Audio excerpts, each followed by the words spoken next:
امید کرتی ہوں ویورز آپ سب خیریت سے ہوں گے۔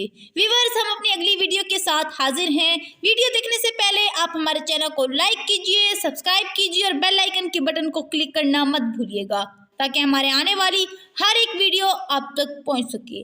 آج کا جو ہمارا موضوع ہے وہ ثانیہ پشاور کے حوالے سے ہے۔ چلتے ہیں اپنے ٹاپک کی طرف۔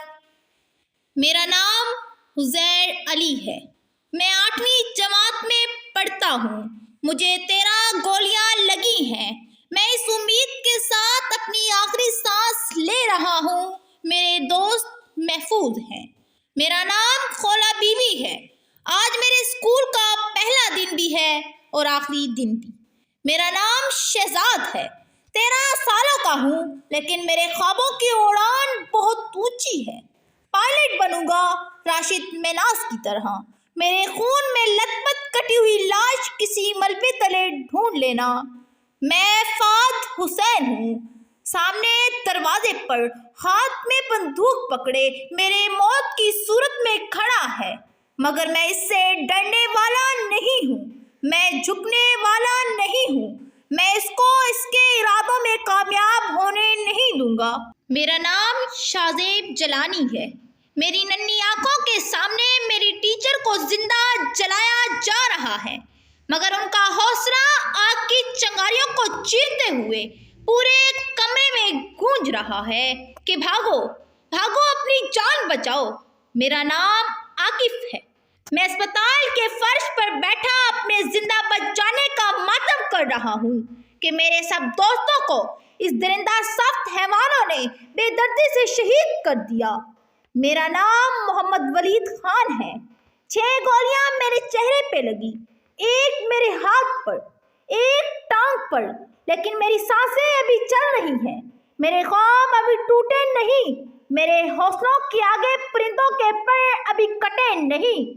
میرے بیٹے کا نام سمین آوان ہے، میری ممتا تڑپتی بھلکتی کبھی اسپتال کے مردہ خانوں میں اپنے لختے جگر کو تلاش کرتی ہے تو کبھی اسکول کی 4 دیواری کو تکتی ہے۔ مجھے سمجھ نہیں آ رہا کہ میں کیا کروں، کس سے مدد مانگوں، کس کے پاس جاؤں۔ میرا نام معین افریدی ہے، ماں چاہتی تھی کہ میں میٹرک میں اول آؤں، دیکھو نا ماں، میں نے آج ایسا کام کر دیا کہ دنیا میں اول آیا ہوں، شہادت کے اعلیٰ رتبے پر فائز ہو گیا ہوں۔ میں احمل خان کی والدہ ہوں، 3 ماہ بعد میرے بیٹے کی شادی تھی، میں تو اس کی شادی کی تیاریوں میں مصروف تھی، مگر دیکھو نا، کفن تیار کرنا پڑ گیا، کفن تیار کرنا پڑ گیا۔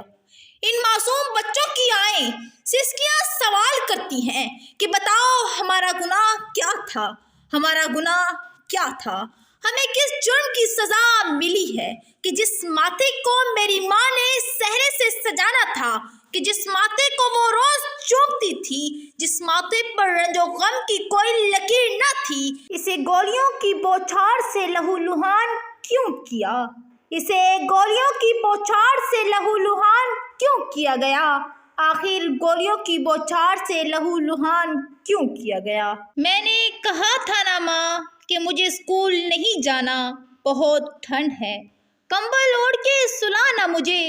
پھر پیار سے میرا ماتھا چوم کر تو نے کہا، نا بیٹا، آج تو تیرا امتحان ہے، بھلا یوں تو کوئی سستی کرتا ہے کیا، امتحان کے روز چھٹی کرتا ہے۔ میرے بیٹے تجھے تو بہت پڑھنا ہے، ابھی پڑھ لکھ کر آگے بڑھنا ہے، ابھی پڑھ لکھ کر آگے بڑھنا ہے۔ یہ سب سن کر میں سرشار ہو گیا، اسکول جانے کو جھٹ سے تیار ہو گیا۔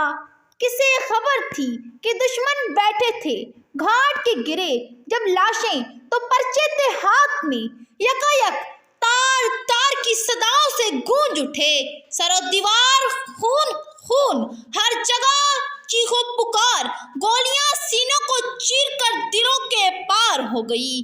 یوں بھی کوئی امتحان میں سرخرو ہوتا ہے ماں، یوں بھی کوئی امتحان میں سرخرو ہوتا ہے ماں، اس چھوٹی عمر میں موت کے روبرو ہوتا ہے ماں۔ ماں، اب میرا انتظار مت کرنا، اب میرا انتظار مت کرنا، رو رو خود کو یوں ہلکان مت کرنا، میں اب واپس نہیں آؤں گا، میں اب واپس نہیں آؤں گا۔ آپ سب کی سماعتوں کا بے حد شکریہ۔ والسلام۔